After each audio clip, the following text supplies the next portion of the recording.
Hello, good morning students, how are you. कैसे हो आप। मैं आशा करती हूँ मेरे प्यारे प्यारे स्टूडेंट्स सब हेल्थी होंगे और हैप्पी होंगे और अपनी PA1 के एग्ज़ाम्स की तैयारी अच्छे से प्रॉपरली कर रहे होंगे। Right, yes right. चलिए बेटा, आज हम अगेन, एक बार मैंने आपको पहले करा दिया था, अभी हम अगेन आपको क्या कराते हैं, ग्रामर की रिवीजन कराते हैं। इसमें चैप्टर 1 एंड 2 बोथ दोनों चैप्टरों की एक्सरसाइज है। आई थिंक थर्ड की भी होगी, थर्ड की होगी तो मैं देखती हूँ, मैंने PDF बनाया था तो 2 तो मुझे याद है कि 2 एक्सरसाइज तो हैं ही इसमें चैप्टर 2 के। तो लिसन बेटा, ये हमारा होता है आओ समझें या आओ करें। जो भी हमने चैप्टर पढ़ा होता है उसके पूरा ये क्वेश्चन आंसर के रूप में, आंसर्स के रूप में ये हमारा पूरा इसका चैप्टर का सारी डेफिनेशंस होती हैं, सारी पूरी डेफिनेशंस। तो यहाँ भाषा की डेफिनेशन है। तो भाषा क्या है, मन के भावों को दूसरों तक पहुँचाने और ग्रहण करने का साधन भाषा है। अगर हमसे कोई पूछता है भाषा की डेफिनेशन क्या होती है, भाषा की परिभाषा क्या होती है, तो ये हमारी भाषा की परिभाषा है। मन के भावों को दूसरों तक पहुंचाने का और ग्रहण करने का, मीन्स अपने भावों को दूसरों तक पहुंचाना और दूसरों के भावों को समझना जो है भाषा है। ये हमारा साधन जो है जिसके द्वारा हम अपनी बात दूसरों को समझाते हैं, दूसरे हमारी बात सुनकर समझते हैं और उनकी बातों को हम सुनकर समझते हैं। ये होती है हमारी भाषा, लैंग्वेज। नेक्स्ट है भाषा के, हमने पढ़ा था चैप्टर में भाषा के कितने रूप होते हैं। तो भाषा के 2 रूप होते हैं। कितने होते हैं भाषा के, भाषा के 2 रूप होते हैं।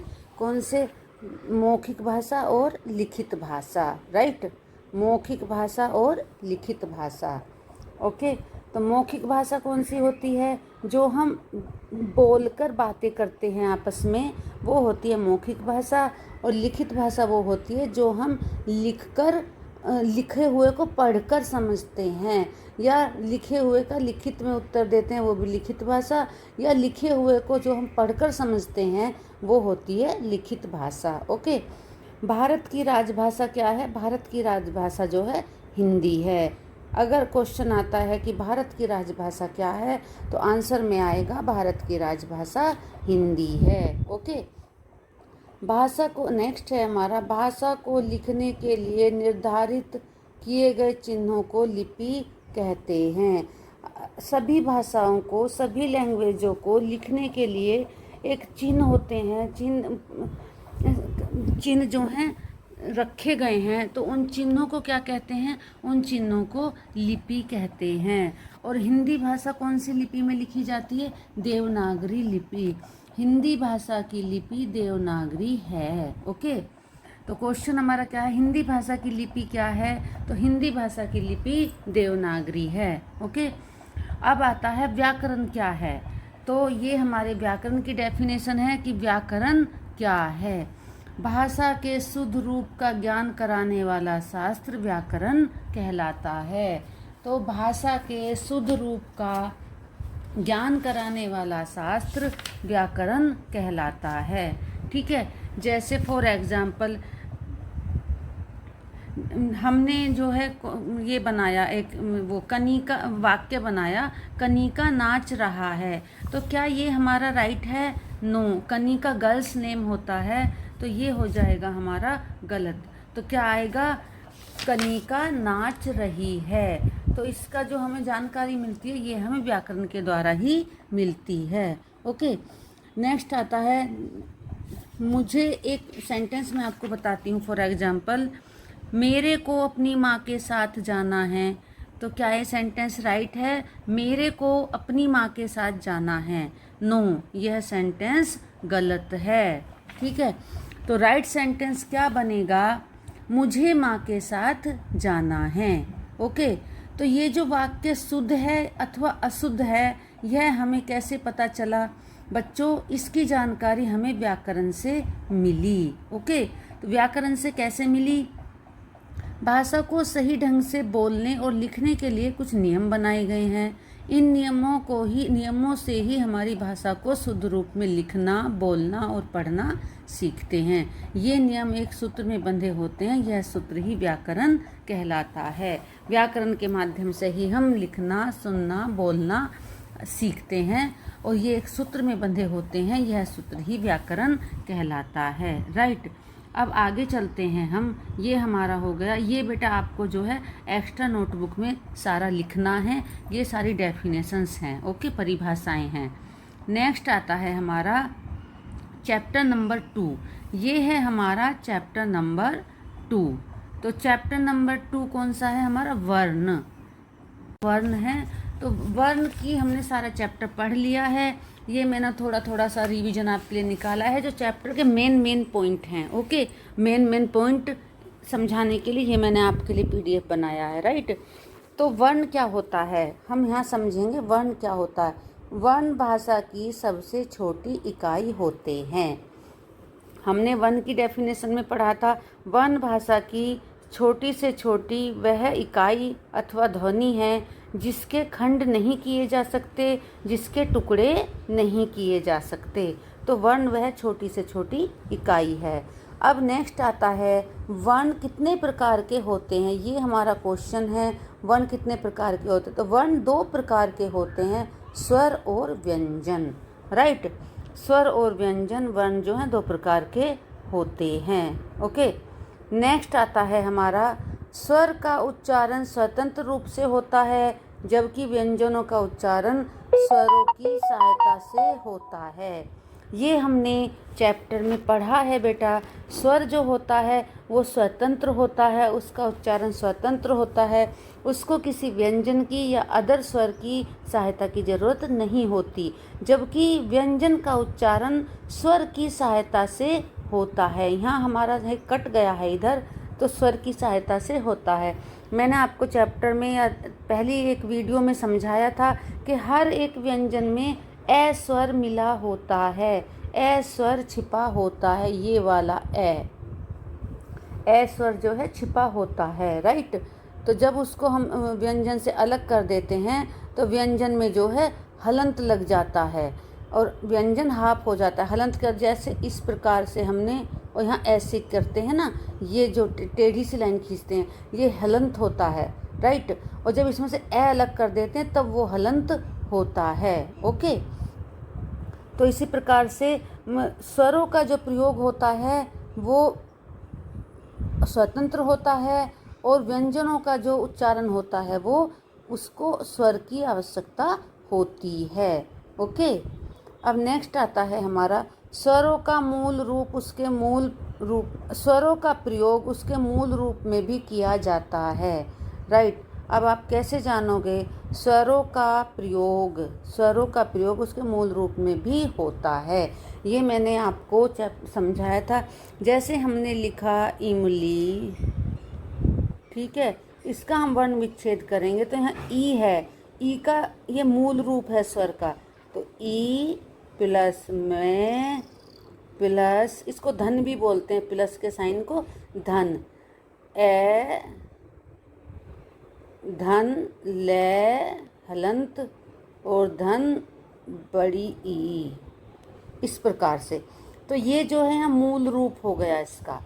ई यहाँ पे है तो ई का सेम लिखेंगे हम, ई ज्यों का त्यों, इसमें कोई चेंज नहीं आएगा। तो स्वरों का प्रयोग उनके मूल रूप में भी होता है। ये इसका मूल रूप है और यहाँ इसके मूल रूप को हमने रख दिया है। राइट, व्यंजन के साथ लगने वाले स्वरों के, व्यंजनों के साथ लगने वाले स्वरों के विशेष चिन्ह मात्रा कहलाते हैं। अगर हम पढ़ते हैं मात्रा, हमारी डेफिनेशन है, ये मात्रा की डेफिनेशन है। अगर हम पूछते हैं कि मात्रा क्या होती है, मात्रा किसे कहते हैं, ये हमारा क्वेश्चन बना है कि मात्रा क्या होती है या मात्रा किसको कहते हैं, तो क्या परिभाषा आएगी मात्रा की? स्वरों के, व्यंजन के साथ लगने वाले स्वरों के विशेष चिन्ह मात्रा कहलाते हैं। ठीक है, संयुक्त मात्रा कहलाते हैं। और व्यंजन ये हमारे हो गए 33 व्यंजन। कितने होते हैं? 33 व्यंजन होते हैं। राइट, और 4 हमारे संयुक्त व्यंजन होते हैं। संयुक्त व्यंजन कौन से? ये जो है हमारे संयुक्त व्यंजन हैं।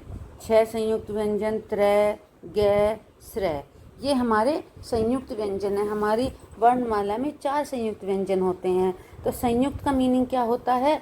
मिलके बने, 2 व्यंजनों को मिलकर बनने वाले वर्ण व्यंजन संयुक्त व्यंजन होते हैं। ओके, यहाँ तक बच्चों समझ में आपको आ गया होगा। ये चीज़ मैं आपको 3rd टाइम समझा रही हूँ। आई होप आपको सबको समझ में आ गया होगा, राइट। अब आता है हमारा वर्णमाला किसको कहते हैं। हमने वर्णों के बारे में जाना, हमने स्वरों के बारे में जाना, ये सब हमारे वर्णमाला में आते हैं। अब परिभाषा हमको समझनी है कि वर्णमाला क्या है। अभी मैंने आपको बताया था कि हमारी वर्णमाला, उसमें 11 स्वर हैं और 33 व्यंजन हैं। ओके, तो इस प्रकार से टोटल वर्ण 44 हैं। तो अब वर्णमाला क्या होती है? वर्णों के निश्चित और क्रमबद्ध समूह को वर्णमाला कहते हैं। हमारे जो वर्ण लिखे जाते हैं एक निश्चित तरीके से लिखे जाते हैं, क्रमबद्ध तरीके से लिखे जाते हैं, सीरीज वाइज उनका जो समूह होता है उसको वर्णमाला कहते हैं। ओके, चलिए अब हमारा एग्ज़ाम है, हमने जो पढ़ा है उसका हमें पता होना चाहिए। क्वेश्चन बनता है वर्ण किसे कहते हैं? तो भाषा की वह छोटी से छोटी इकाई या ध्वनि जिसके टुकड़े नहीं किए जा सकते उसे वर्ण कहते हैं। स्वर और व्यंजन में क्या अंतर होता है? स्वर का जो उच्चारण होता है वो स्वतंत्र होता है, उसे किसी की सहायता नहीं होती है उच्चारण में। और व्यंजन को जो है स्वर की सहायता होती है, सहायता लेनी पड़ती है। व्यंजन में, हर एक व्यंजन में स्वर छुपा होता है। संयुक्त व्यंजन कौन कौन से हैं? तो संयुक्त व्यंजन कौन कौन से हैं हमारे? क्षय, त्रय, ग और श्रय। ठीक है, ये 4 हमारे संयुक्त व्यंजन हैं, राइट। अब क्वेश्चन 4 हमारा स्वरों के स्थान पर लगने वाले विशेष चिन्ह क्या कहलाते हैं? तो स्वरों के स्थान पर लगने वाले विशेष चिन्ह मात्रा कहलाते हैं। तो आई होप सभी स्टूडेंट्स को इतना समझ में आ गया होगा जितना मैंने आपको भी कराया है।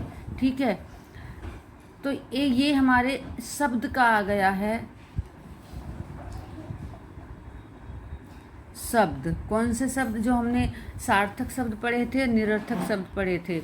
आज मैंने कुछ बच्चों की टेक्स्ट बुक चेक की है बेटा, इसकी ग्रामर की, तो काफ़ी बच्चों ने ये वर्क किया हुआ नहीं है, तो ये आपको बुक में करना है। ये हमारे सार्थक शब्द हैं, ये हमारे सार्थक शब्द हैं, ये निरर्थक शब्द हैं। और ये जो निरर्थक शब्द हैं इनमें से हमको सार्थक शब्द बनाने हैं, इनमें से सार्थक शब्द हमको बनाने हैं।